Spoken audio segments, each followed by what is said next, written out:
On stage, our hosts, TV9's Neha Khanna and Krishna Kumar.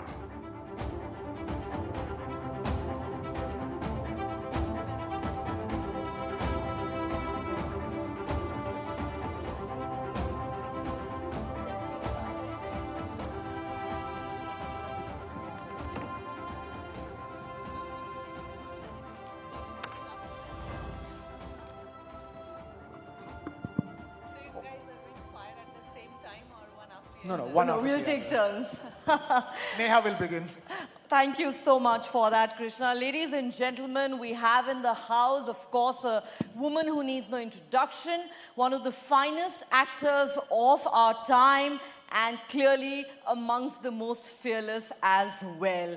Kangana Ranaut, welcome to the News 9 Global Summit. Great to have you.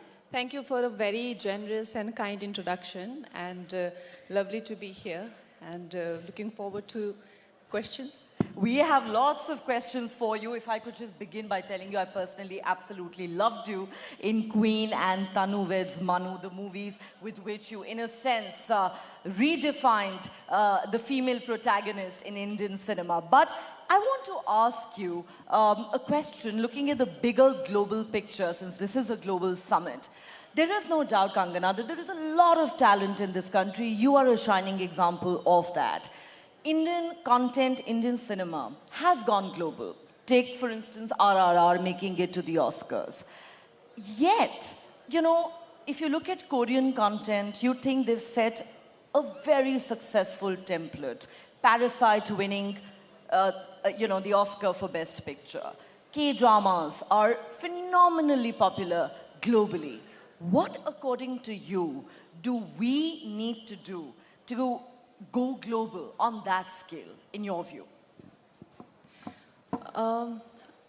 You know, the films that you mentioned, whether it is Satyajit Ray's films, or it is RRR, or it is Slumdog Millionaire, these are the films, like Satyajit Ray said, that to be truly global, you have to be truly local.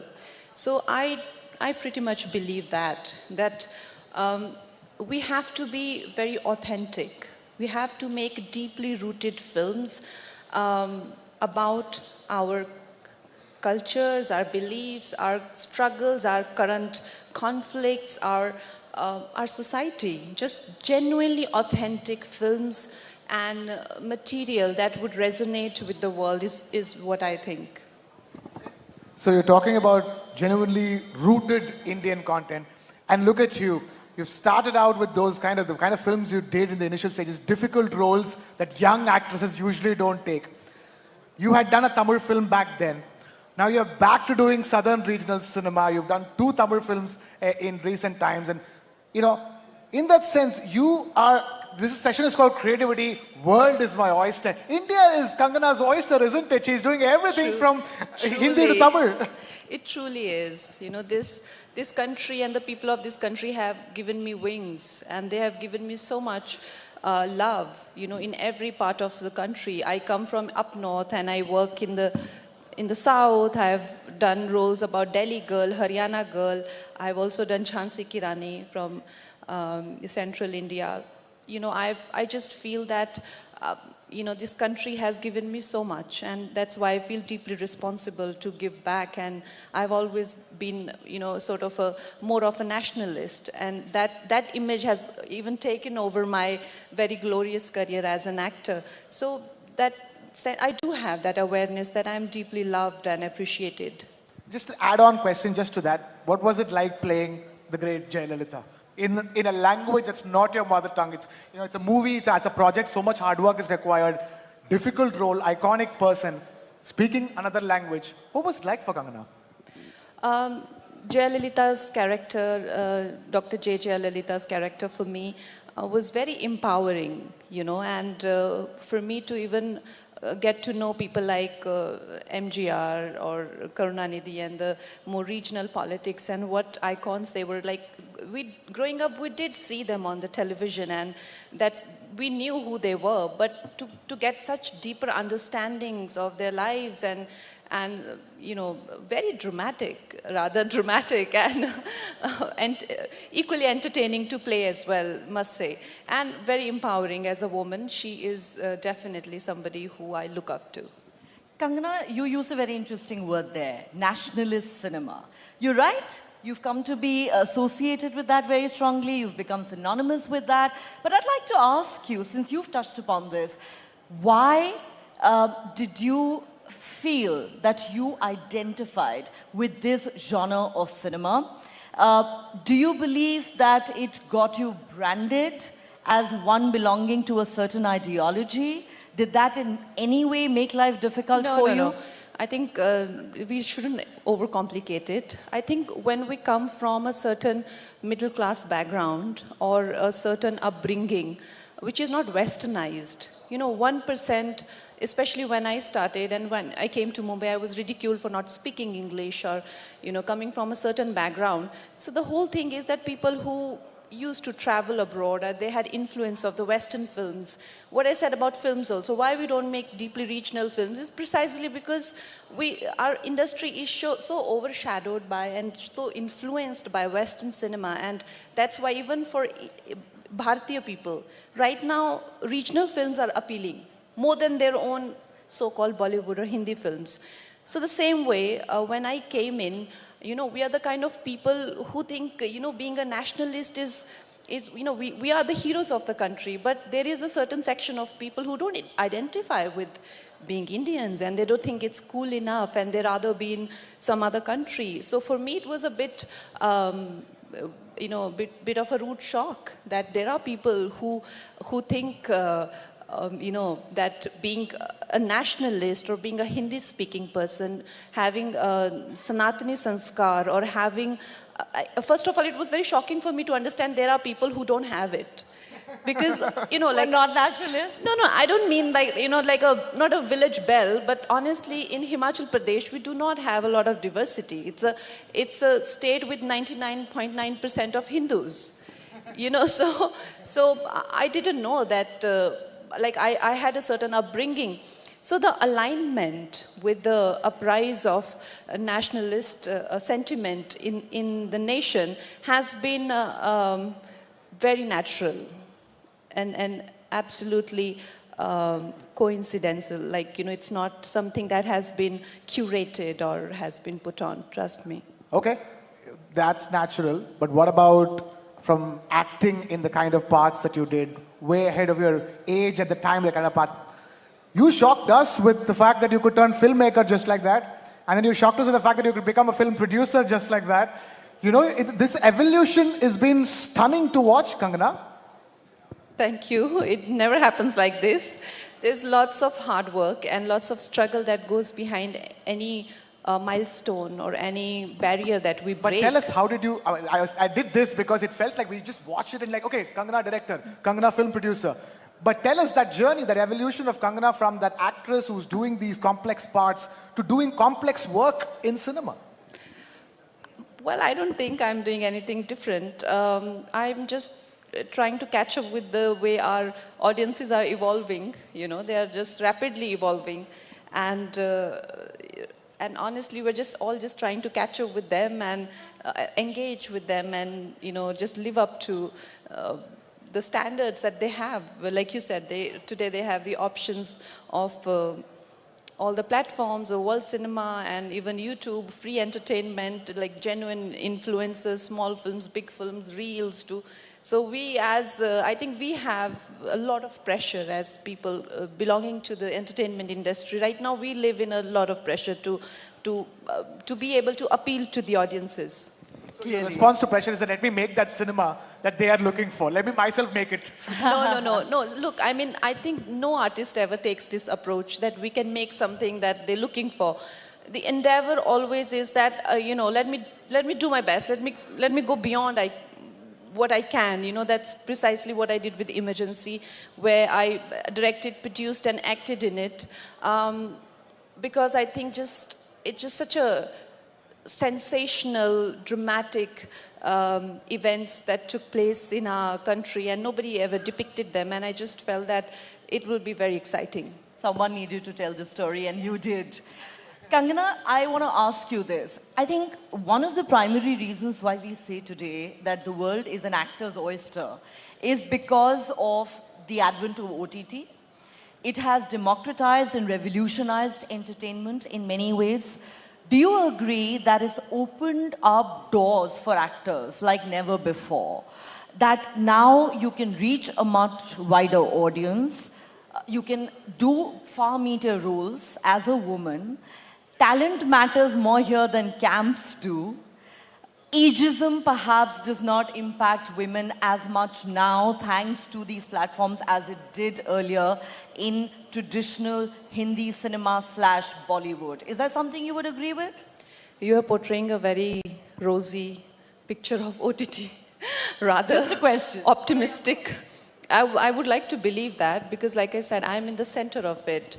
And honestly, it is not as rosy as it seems because it had a certain upsurge in the beginning of COVID time that everybody felt that this looks very promising. And then there was this great fall where I can, with a certain assurance, I can say that none of them are performing well. They are all running in losses. So basically, whenever a film did a blockbuster business, they had like footfall between 2 to 3 crore people. That was the footfall of the theater business. What they have managed to do is, unlike the Facebooks or the Reels or the YouTubes of the world, which have managed to tap into new audiences and new set of people, they have just divided these people into a very uncertain and, compartments. For example, every OTT has like 6 million or 8 million or 10 million. I'm not talking about the ones who have attracted the audiences from sports matches or things like that. I'm just talking about strictly that. So they're not able to cultivate new audiences, which is, I think, a big setback.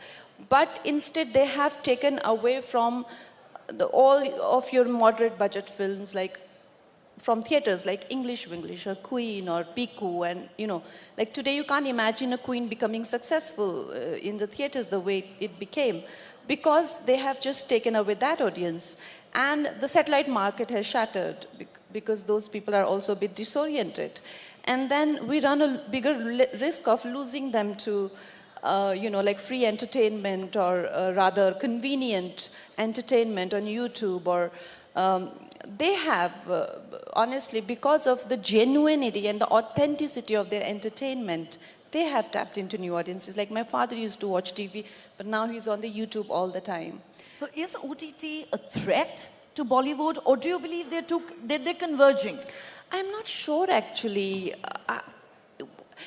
I think it'll just kind of break even. It will neither make, in my understanding of it, because even as we speak today, a big OTT platform which was running in losses has been taken over by a business giant.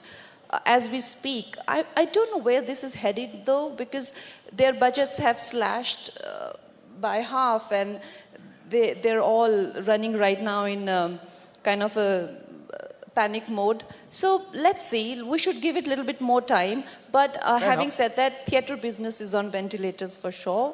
We have these really high budget films that are doing well. But the rapid releases that we used to have and that used to run the business of films, that is definitely has disappeared because of OTT. Right.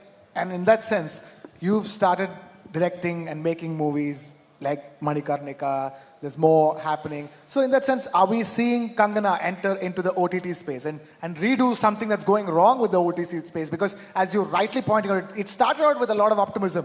But then so many of OTT series came, they just fell flat on everybody's face. Some big production houses making some duds, one after the other. But so if the world is your oyster and creativity, the world is your oyster, what would you do to make content for OTT that is meant for the world right here in India? I just feel that the regularization of digitization and everybody owning a camera has given like the power of depiction to so many people, especially the people today sitting in Maharashtra. I can see a person raising a cow or milking a cow in, say, a Bhilai, or a mountain person grazing goats in Manali, or, you know, so that has given me insight into precisely what I need from entertainment. It gives me insight, it gives me engagement, it also gives me, you know, like a investment of time, and that's coming so conveniently to me. I can see it for 10 minutes and switch it off, or I can, you know, like these YouTube small I think in my place, if I'd like to do something, I would like to give platform to a lot of these raw talent that we have in the country, and the stories that are you know, really authentic and true to its you know, backdrop. I'm so glad you talk about how under the banner of Manikarnika Films, you want to give a platform to raw talent, because my next question to you is this. Kangana, you are undoubtedly one of the most powerful voices in the film industry. You are an actor, a director, a producer. However, do you believe that despite the female protagonists having come a long way in our film industries, there are still too few women in positions of power who can call the shots? Directors and producers, for instance. It's been a very tough journey for women anyway, you know, and I have lasted so far, but not to compare myself with anyone, we do have good women directors and producers around, like Zoya Akhtar or Ashwini Iyer and all of that. But we, like you said, it's not the absolute. We don't have enough. I mean, of course, I think, you know, as women filmmakers will be encouraged and there will be more faith in them, there will be more investment in them, the trend will change. Trend will change, but what will change for Kangana from here on? Kangana has won 4 national awards. 4. There is not too many people who have, you know, that to their and that career in which we have so much more to see of Kangana going forward. What does Kangana look forward to, creativity-wise? Working in this business of creativity-wise, what does she look forward to? What keeps her going now? Look, I mean, as an artist, I definitely, you know, I love to go beyond I can go. You know, that's what I would want to achieve, beyond myself. How perfect I can be, or how glorious my art can be, you know, without the burden of my own vanity. Of course, that is the pursuit of every artist. But I also want to be the part of the great shift, the conscious shift that we are having as a nation. I want to be a part of that, because this time will always be remembered, you know, in probably the golden letters of history, you know, and I want to be a part of this shift. As an artist, what I did, how I maybe, you know, acted as a catalyst or added to it, or how I was a part, or I was at least aware enough to be, you know, one of these changes. So for me, I think I want my art to have a larger significance than just engagement or entertainment. Kangana, one final question before we wrap this up. The director, of course, is telling us we're out of time. But I have to ask you this question on behalf of everyone in this room, because everyone is dying to know. Kangana is talented. Kangana is fearless. Kangana is outspoken. She feels strongly about women's empowerment. Are we likely to see Kangana Ranaut take the political plunge anytime soon? For instance, we have a Lok Sabha election in the country just a few months down the road. Could we see Kangana Ranaut contesting these elections? Do you want to?